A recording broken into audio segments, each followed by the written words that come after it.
Alhamdulillah wassalatu wassalamu ala rasulillah wa ba'du. Saudaraku yang dimuliakan Allah subhanahu wa ta'ala, ada cerita yang disampaikan oleh baginda Rasulullah SAW yang sangat menarik, yaitu cerita tentang Juraij. Cerita tentang bayi yang dapat berbicara. Rasulullah SAW mengatakan, la yatakallamu fil mahdi illa thalathatu. Tidak ada bayi yang dapat berbicara kecuali 3. Di antara yang disampaikan Nabi adalah bayi yang ada di cerita Juraij. Juraij kana rajulun abidan min Bani Israil. Juraij adalah seorang laki-laki yang sangat rajin beribadah dari kalangan Bani Israil. Yabni sauma'atan wa kana laha wa kana fiha. Dia membangun sebuah kuil dan dia beribadah di dalamnya. Dzata yaumin atathu ummuhu wa huwa yusalli. Satu hari datang ibunya sedangkan dia sedang bersembahyang. Kemudian faqalat ummuhu ya Juraij, ya Juraij.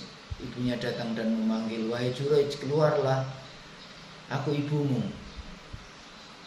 Sedangkan dia sedang bersembahyang. Maka dia bingung. Dia mengatakan kepada Allah, Rabbi sholati au ummi. Ya Allah, aku memilih sholatku atau ibuku. Haruskah aku membatalkan sholatku untuk menemui ibuku, atau aku melanjutkan sholatku? Bingung. Fa'aqbala sholatahu. Kemudian beliau memilih untuk melanjutkan sholatnya. Fansyarafat, kemudian ibunya meninggalkannya. Wa fi yaumin, kemudian datang hari berikutnya. Atadhu ummuhu wa yusalli, datang lagi ibunya sedangkan dia sedang bersolat.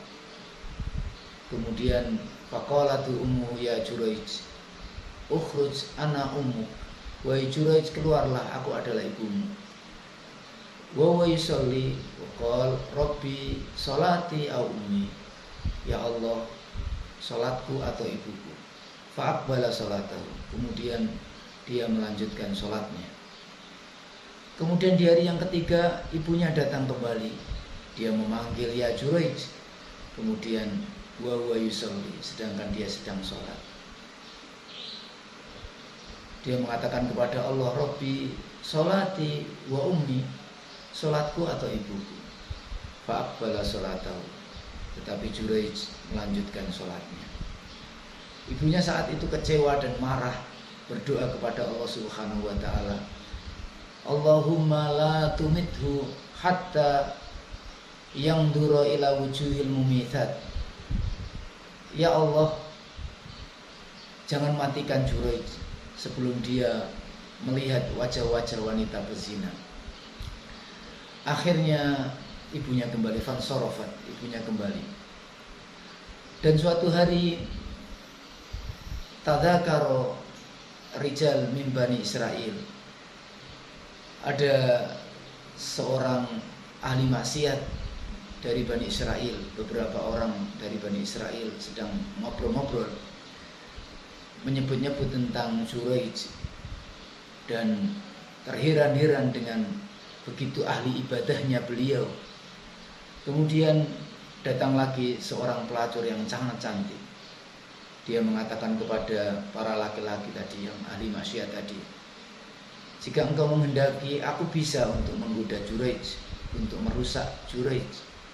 Maka laki-laki, sekumpulan laki-laki tadi kemudian menginginkan pelacur tadi untuk menggoda dan merusak Juraij. Datanglah pelacur itu ke tempat ibadah Juraij, kemudian menggoda Juraij, menggoda agar mau berzina dengan pelacur tadi.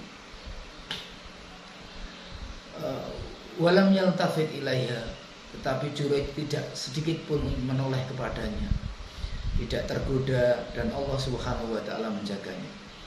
Seorang pelacur tadi kembali dan kemudian datang kepada pengembala yang ada di sekitar kuilnya Juraij, menggoda pengembala itu, fawaqa alaiha, kemudian berzina dengan pengembala itu. Suatu ketika setelah pelacur tadi melahirkan, pelacur itu menyampaikan kepada masyarakat bahwa bayi yang digendongnya adalah hasil dari hubungannya dengan Juraij. Maka masyarakat pun marah. Kemudian datanglah masyarakat berbondong-bondong menuju kuilnya Juraij. Mulai mereka menyeret menurunkan Juraij karena kuilnya agak tinggi, menurunkan dan mengeluarkan Juraij dari kuilnya dan menghancurkan kuilnya. Juraij pun bingung, masa hukum, apa yang kalian lakukan? Maka orang-orang kampung pun mengatakan, wahai Juraij, engkau kami kira adalah seorang yang soleh, rajin beribadah. Ternyata engkau adalah laki-laki yang bejat. Engkau telah menghamili seorang pelacur dan ini adalah putramu. Kemudian mereka mulai memukuli Juraij. Mereka mulai merusak kuilnya. Kemudian Juraij mengatakan, Da'uni usolli, biarkan aku sholat dulu. Kemudian orang-orang dari Bani Israel tadi membiarkan Juraij untuk sholat. Akhirnya Juraij sholat. Setelah Juraij sholat, Juraij mengatakan, mana bayi itu? Akhirnya Juraij bertanya kepada bayi itu, man abuk, siapa bapakmu? Kemudian bayi itu menjawab, abi fulan ibnu fulan ar-ra'i, bapakku adalah fulan bin fulan, disebutkan namanya, disebutkan ayah dari namanya, ar-ra'i, seorang pengembala. Akhirnya orang-orang kampung tersebut menyesal dan kemudian menyampaikan kepada Juraij, wahai Juraij, maafkan kami akan membangunkan kembali kuilmu dengan emas. Tapi Juraij enggan dan Juraij minta dibangunkan kembali kuilnya dengan tanah seperti semula. Saudaraku kaum muslimin yang dimuliakan Allah, apa pelajaran yang dapat kita ambil dari kisah Juraij? Tentu sangat banyak sekali. Di antara yang paling penting adalah sesungguhnya Allah Subhanahu wa ta'ala tidak akan mengkhianati kita. Allah Subhanahu wa ta'ala tahu kejujuran kita mentaati Allah, kejujuran kita menjadikan hati kita dekat kepada Allah, raga kita dekat kepada Allah, kejujuran di dalam setiap pengorbanan kita. Maka pengorbanan yang kita persembahkan untuk Allah Subhanahu wa ta'ala, kejujuran ini Allah tahu dan Allah tidak akan mengkhianati kita. Banyak orang yang mungkin tidak bisa menilai kejujuran kita, tapi Allah Maha tahu, Allah Maha melihat, dan Allah tidak akan mengkhianati. Apa yang didoakan oleh ibunya dikabulkan oleh Allah Subhanahu wa ta'ala. Tetapi Allah tahu apa yang terjadi, dan Allah tidak mengkhianati mereka yang jujur kepada Allah Subhanahu wa ta'ala. Saudaraku yang dimuliakan Allah, di dunia ini penting untuk kita jujur kepada Allah Subhanahu wa ta'ala. Kondisi-kondisi yang kita hadapi, kita tetap di dalam keistiqomahan, kejujuran kepada Allah.